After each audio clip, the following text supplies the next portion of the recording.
terms nation and nationalism have been abused a lot these past years. In popular discourse, nation has at times negative meaning. People often associate nation or nationalism with white nationalism or authoritarian regimes of the past. Some have impressions of the word nation so negative that they loudly proclaim themselves as internationalists. Let us examine if nations or nationalism are bad and what is wrong with their reputation. Nation-states are a form of statehood that we arrived at through history and progress, not something dreamed up by racists. Up until very recently, the map of Europe and the Near East was dominated by vast empires that contained many ethnicities of people, without the rulers necessarily caring for them. It was the logical extension of the Roman and feudal ways of rule, where the rulers belonged to a segregated political class, ethnicity and location to those they ruled, and were interested mainly in tax collecting and expansion. Nevertheless, the modernization of weaponry and the exhaustion of resources by constant warfare, along with the fermentation of the ideas of the Enlightenment, gave rise to national independence movements. In the places where the Ottoman Empire used to rule, European intellectuals brought ideas from the Enlightenment and inspired Balkan ethnicities to fight for free states that would be serving their identity instead of Ottoman rule. In the Austro-Hungarian Empire and elsewhere, people yearned to have rulers they could hold accountable to a social contract, a constitution that would protect and house their ethnicity. The time since the American Revolution until after World War I was a time of ethnic emancipation. People were earning the right to define themselves and their government. While nation-states are not perfect, they are not conjured up by racists, but they were earned by revolts. These national revolts against empires were grassroots movements, and they aimed at justice and freedom, not racism. Unfortunately, ethnicities were pitted against each other, either by bigger powers or by historical differences, but on the other side of this torment, there was hope again. With all the big empires gone, the nation-states would be confined to the space their people occupy and care no more for expansionism because conquered people can't become nationals. The errors of World War I and remaining vestiges of imperialism brought on World War II, but even so, most people in the world were now living in countries separated along cultural and ethnic instead of imperial lines. Today there is college activism, black activism, gay activism, and so on. But all that activism presumes people have sovereign rights and entities that protect them. Well, back before nations, people had no sovereign rights recognized, and the activism of the day was national activism.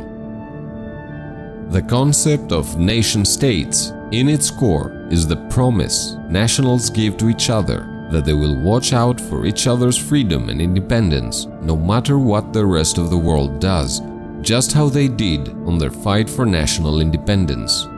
The betrayal of that principle is known as treason.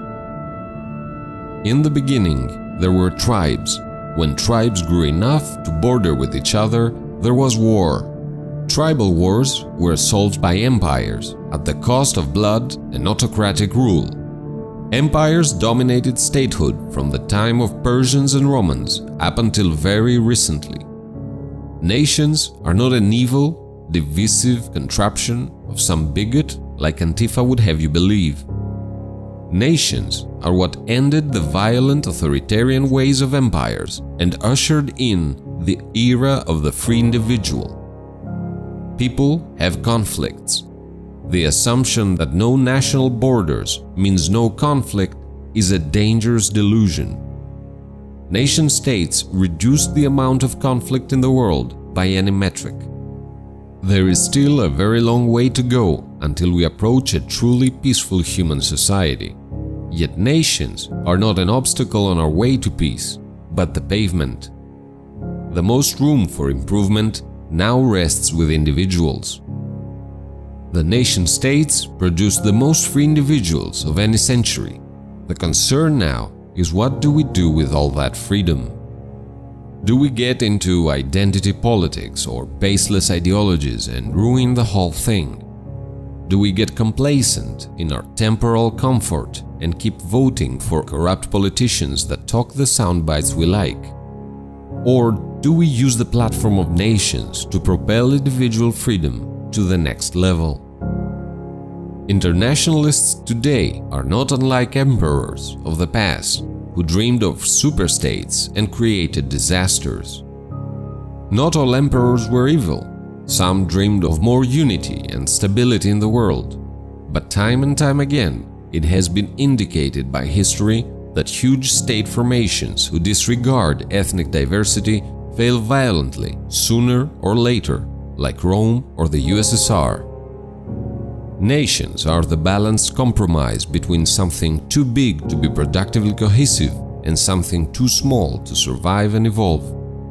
Any group of humans that aspire to achieve anything must have enough things in common to communicate with each other. The common language, values and historical struggles people of the same ethnicity share are a solid and contextual bond. That bond facilitates the communication and trust levels that allow for open and stable societies. Ancient Greeks nearly stumbled upon the concept of the nation, but they maintained the toxic institution of slavery, which poisons any attempt at national cohesion. A nation-state requires the promise that all participants are equal before the law. Therefore, the existence of slaves distorts the institutions in a way that does not allow national cohesion. The abolitionists of slavery understood that principle. A key factor in the success of nation-states is the following. State force is severe and powerful. The temptation to abuse the power of state force to advance one's friends and eliminate one's opponents is already great. That becomes all the more complicated when different dominant ethnic groups are involved. When a country hosts several ethnicities without a clear ethnic majority, every ethnic group tries to grab state power over the ethnic groups in the same country, which ends up in high corruption, instability, low productivity, conflict, tribal or even civil war. Nation-states are not without corruption, but they are the furthest a state can get from tribal factions fighting for power. Nations are not bad. But what about nationalism? A corrupted form of patriotism can lead to extreme nationalism, but all social behaviors can be corrupted. Nations are still the most stable statehood we could replace empires with, while maintaining individual freedom and social order. The European experiment of separate yet coexisting nation-states is as successful as the prolonged period of peace and prosperity it has created. Thus, a form of nationalism that is based on preserving the values, freedom and prosperity of one's nation while cooperating with other nations is not bad. It is in fact the original meaning of nationalism as it described those who broke away from empires. All that is lost on white nationalism though. By regarding all white-skinned ethnicities as one nation, white nationalism moves towards the imperial mindset that motivated long wars of untold cost. Nations were drawn around specific ethnic groups exactly because all white-skinned people do not have the same mix of values, characteristics, heritage or traits. An over-federalized European Union that removes national independence is as dangerous as a united white pseudo-ethnicity. White nationalism is not very solid because it is very shallow. Before the Middle East and North Africa became the main sources of immigration to Europe, East and Southern Europeans were migrating a lot to Northern Europe. White nationalism was against those immigrants. Polish, Bulgarian, Greek, Albanian, Romanian and other immigrants have been targeted in the past by white nationalists and at times were considered non-white. All this changed out of convenience, not principle.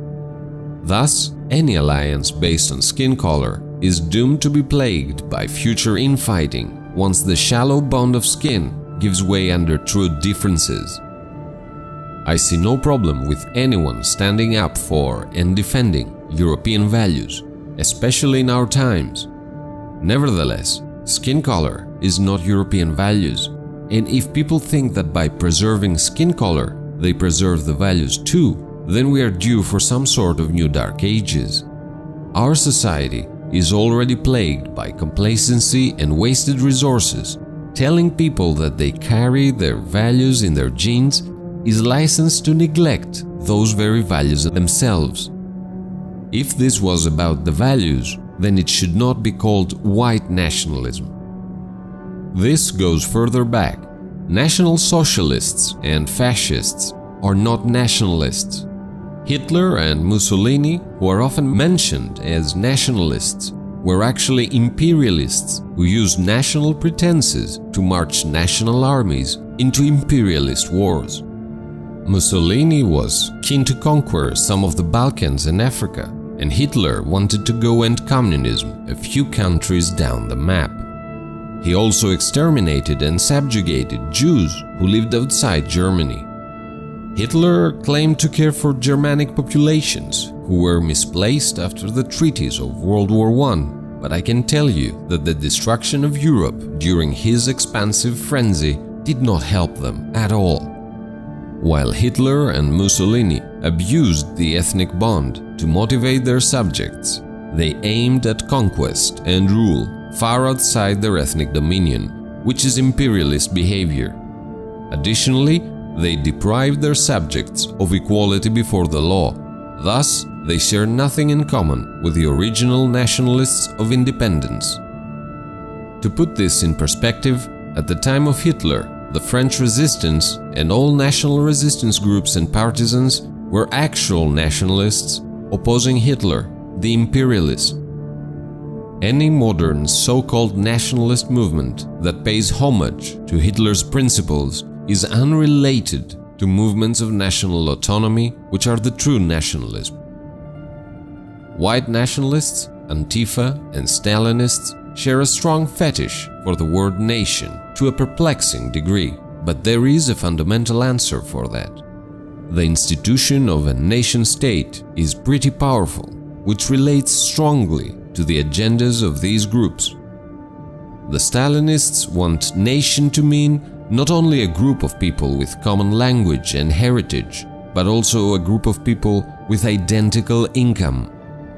They want to corrupt the meaning of nation according to a Marxist-Leninist perspective. This perversion, however, is both unattainable and devastating for personal freedom. As such, it demolishes the main achievement of nation-states, which is the freedom of individuals and the prosperity it brings. Their increasing obsession with ever more pure redistribution paralyzes society. A point is reached where everything is blamed on impurities in the redistribution of wealth. The Antifa want nation to mean everyone in the world, including most animals, being completely flat equal and celebrated in a genderless globe without hierarchies. If it excludes anyone apart from white nationalists, then it is evil. They want to corrupt the concept of nation in accordance with social justice rhetoric. Their ever-increasing obsession with inclusiveness, however, leads to internal conflict, division, and an ever-increasing obsession with even more pure inclusiveness, which ironically brings segregation. A point is reached when all hardship is blamed on the lack of pure enough inclusiveness. The white nationalists want nation to mean only those they feel completely comfortable with.